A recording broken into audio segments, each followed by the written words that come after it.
you. Thank you, everybody. Thank you very much. How are you?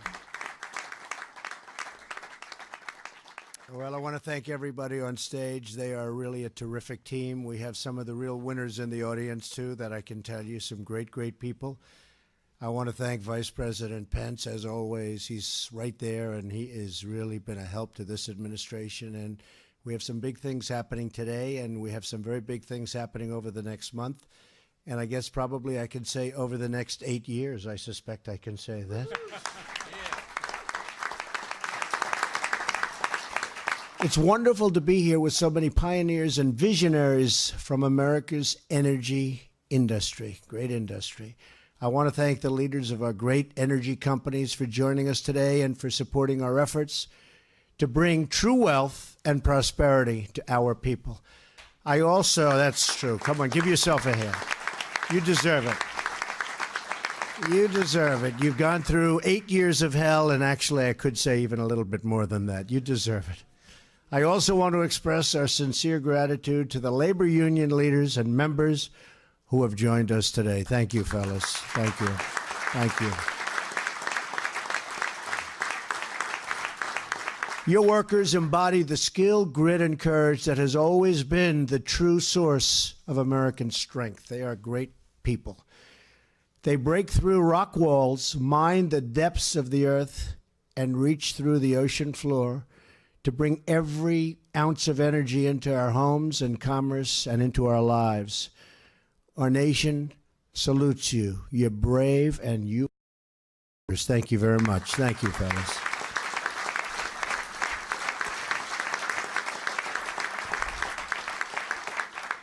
Before turning to the topic at hand, I want to provide a brief update on two crucial votes taking place this afternoon on the House floor. Very important. These bills are vital to public safety and national security, and I want to thank Chairman Bob Goodlatte for his efforts. Bob has been working very hard and really for a long time, but we got it going. First, the House will be voting on Kate's Law, legislation named for Kate Steinle, who was killed by an illegal immigrant with 5 prior deportations and lots of bad things on his record. The second is the No Sanctuary for Criminals Act, which blocks federal grants to cities that release dangerous criminal aliens back into the streets, including the vicious and disgusting and horrible MS-13 gang members. And we're getting them out. We are getting them out. They're going fast. General Kelly and his whole group, they've gotten rid of 6,000 so far. We're about 50% there, and we're actually liberating towns, like on Long Island, where I grew up. We're liberating towns. Those people are so happy to see our guys, and our guys are a lot tougher than the MS-13 characters, that I can tell you. Liberation. And I'm calling on all lawmakers to put the safety of American families first. And let's pass these bills through the House, through the Senate, and send them to my desk. I will give you the fastest approval, the fastest signature that you have ever seen. Right, Mike? We will get that signed so fast. And so when we get back, the first thing I'm going to do is, how'd we do on the vote? I expect good things. Otherwise, I probably wouldn't be talking about it right now, to be honest with you. I just sort of low-key it a little bit. I don't like losing. I don't like losing. Neither do you folks. Every member of Congress should vote to save American lives. Many great members of Congress are here with us this afternoon. Some great people. Some great, great people. Thank you very much. Not only are they working with us on border security, but they share our desire to unleash American energy. I especially want to thank Secretary Perry for his tremendous leadership in this department. He has really done a terrific job, and he's also a cheerleader. He's really a cheerleader. I watched that in Texas. The thing I loved about him, he was always saying how great Texas was. And if you don't say it, I don't know. You got to say it, right? And you're doing it right now with energy. That's true. Along with Secretary of the Interior Ryan Zinke and EPA Administrator Scott Pruitt. And we've been through our battles, Scott, not with each other, with the world. And now the world is starting to say, I think they're right. They'll find out. We have no doubt. But all three of them strongly believe in putting America first, which is what I believe in, which is why I got elected. It's called Make America Great Again. That's what we're doing. Make America Great Again. We're here today to usher in a new American energy policy, one that unlocks millions and millions of jobs and trillions of dollars in wealth. For over 40 years, America was vulnerable to foreign regimes that used energy as an economic weapon. Americans' quality of life was diminished by the idea that energy resources were too scarce to support our people. We always thought that. And actually, at the time, it was right to think. We didn't think we had this tremendous wealth under our feet. Many of us remember the long gas lines and the constant claims that the world was running out of oil and natural gas. Americans were told that our nation could only solve this energy crisis by imposing draconian restrictions on energy production. But we now know that was all a big, beautiful myth. It was fake. Don't we love that term, fake? What we've learned about fake over the last little while. Fake news. CNN, fake. Whoops, the camera just went off. Okay, you can come back. I won't say. I promise I won't say anything more about you. I see that red light go off. I say, whoa. The truth is that we have near limitless supplies of energy in our country. Powered by new innovation and technology, we are now on the cusp of a true energy revolution. Our country is blessed with extraordinary energy abundance, which we didn't know of even 5 years ago and certainly 10 years ago. We have nearly 100 years' worth of natural gas and more than 250 years' worth of clean, beautiful coal. We are a top producer of petroleum and the #1 producer of natural gas. We have so much more than we ever thought possible. We are really in the driving seat. And you know what? We don't want to let other countries take away our sovereignty and tell us what to do and how to do it. That's not going to happen.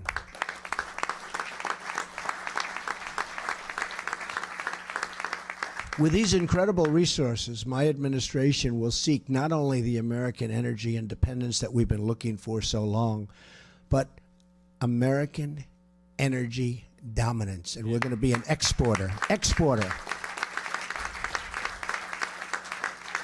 We will be dominant. We will export American energy all over the world, all around the globe.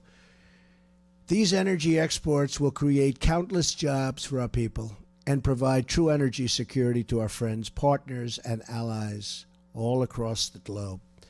But this full potential can only be realized when government promotes energy development. That's this guy right here, and he'll do it better than anybody, instead of obstructing it, like the Democrats. They obstruct it, but we get through it. We cannot have obstruction. We have to get out and do our job better and faster than anybody in the world, certainly when it comes to one of our great assets, energy. This vast energy wealth does not belong to the government. It belongs to the people of the United States of America.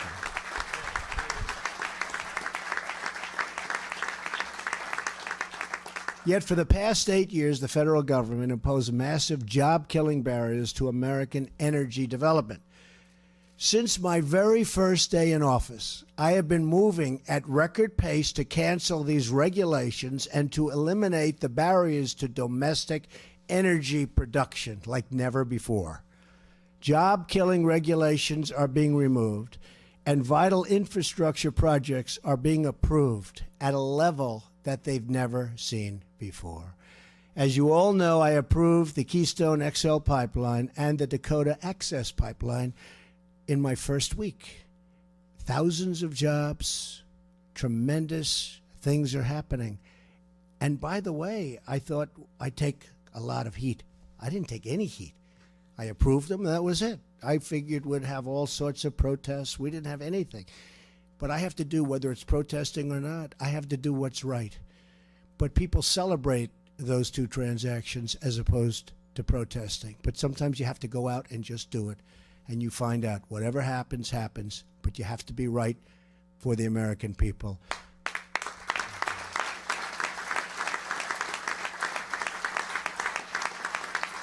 Thank you. I'm dramatically reducing restrictions on the development of natural gas. I canceled the moratorium on a new coal leasing. And you know what was happening? The new coal leasing on federal lands. It was being so terribly restricted. And now with Ryan and with the group, it's going to be open. And the land will be left in better shape than it is right now. Is that right? Better shape. We have finally ended the war on coal, and I'm proud to report that Corsa Coal, here with us today, just opened a brand new coal mine in the state of Pennsylvania, the first one in many, many, many years. Corsa, stand up. Come on. Congratulations. Congratulations. Employing a lot of people, and we are putting the coal miners back to work, just like I promised. Just like I promised when I went through Ohio and West Virginia, Wyoming, and all of the different places. And I see Bob back there. Congratulations, Bob. He's in great shape, right? You're in good shape, Bob, right from the beginning. Good. You just take care of yourself, all right? We're ending the intrusive EPA regulations that kill jobs, hurt family farmers and ranchers, and raise the price of energy so quickly and so substantially. In order to protect American jobs, companies and workers, we've withdrawn the United States from the one-sided Paris Climate Accord.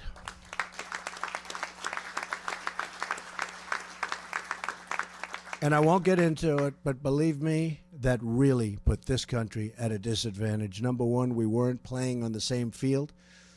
It kicked in for us, and it doesn't kick in for others. The money that we had to pay was enormous. It was not even close. And maybe we'll be back into it someday, but it'll be on better terms. It'll be on fair terms, not on terms where we're the people that don't know what we're doing. So we'll see what happens. But I will tell you, we're very proud of it.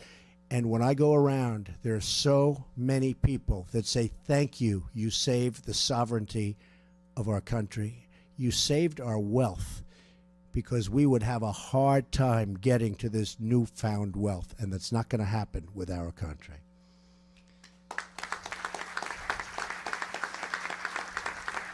Today, I'm proudly announcing 6 brand new initiatives to propel this new era of American energy dominance. First, we will begin to revive and expand our nuclear energy sector, which I'm so happy about, which produces clean, renewable, and emissions-free energy. A complete review of U.S. nuclear energy policy will help us find new ways to revitalize this crucial energy resource. And I know you're very excited about that, Rick. Second, the Department of the Treasury will address barriers to the financing of highly efficient overseas coal energy plants. Ukraine already tells us they need millions and millions of metric tons right now. There are many other places that need it too. And we want to sell it to them and to everyone else all over the globe who need it. Third, my administration has just approved the construction of a new petroleum pipeline to Mexico, which will further boost American energy exports. And that'll go right under the wall, right? It's going under, right? Have it go down a little deeper in that one section, a little like this, right under the wall. Fourth, just today, a major U.S. company, Sempra Energy, signed an agreement to begin negotiations for the sale of more American natural gas to South Korea. And as you know, the leaders of South Korea are coming to the White House today, and we've got a lot of discussion to do, but we will also be talking about them buying energy from the United States of America, and I'm sure they'll like to do it. They need it. Thank you. Fifth, the United States Department of Energy is announcing today that it will approve 2 long-term applications to export additional natural gas from the Lake Charles LNG terminal in Louisiana. It's going to be a big deal. It's a great announcement. Finally, in order to unlock more energy from the 94% of offshore land closed to development, under the previous administration, so much of our land was closed to development. We're opening it up. The right areas, but we're opening it up. We're creating a new offshore oil and gas leasing program. America will be allowed to access the vast energy wealth located right off our shores. And this is all just the beginning, believe me. The golden era of American energy is now underway. And I'll go a step further. The golden era of America is now underway, believe me.